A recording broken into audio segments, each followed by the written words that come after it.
So what we're going to do here is give you a basic idea of how, over time tested and time proven, I would set up a billfish line. My dad started with this whole process years ago. We've tested it, we've fished it, thousands of fish on this type of rigging.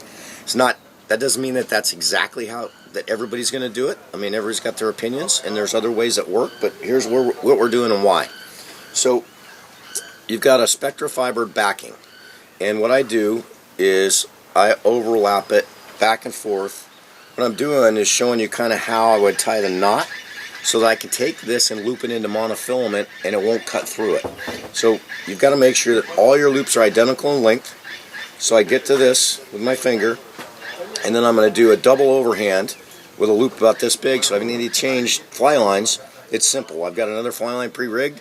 Something breaks, so-and-so, I just loop to loop and drop it through. So that's your basic on your backing knot. At some point we'll do it. So it's going to end up looking like that.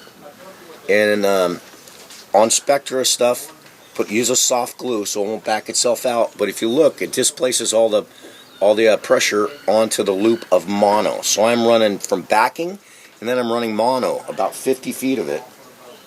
And the reason I do that is it's smaller in diameter than the fly line typically, because we're worried about line drag, especially on a marlin.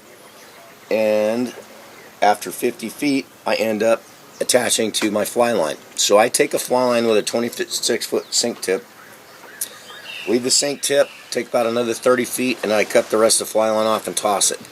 I still tie nail knots, and I've never lost one on a billfish or a big pelagic. But you got to make sure your knots are tied correctly. So it'll end up like this. On the back end, where I attach it to the mono, I use a soft glue again, just so I can make this a little bit smoother, and it goes through the guides fine. So we attach to our fly line, get up to the front. Mario, we need to look, see. Sink tips starting. And the reason we use sink tips is because of line drag. You want, smaller diameter, less line drag. So I get all the way up, got my sink tip, that type of thing. On the front end, and since it's billfish, they don't really care. If you were fishing tuna, if we were fishing tuna, I would probably do this in fluoro. But all we're doing is just putting a big loop in the end, again, of our leader, and then your fly, this is the new big marlin fly, you just loop it in. So you can change flies out in a matter of seconds. Big marlin fly, and I'll explain this rig real quick too. So this is what on all the marlin flies, our rig, what we call Phillips rig, and you could peg this if you want to make sure the fly stays right against it. Some people prefer that, other guys don't seem to care, but this is a bead system, and if you look, the back hook, just like we did for sailfish, we snell that hook.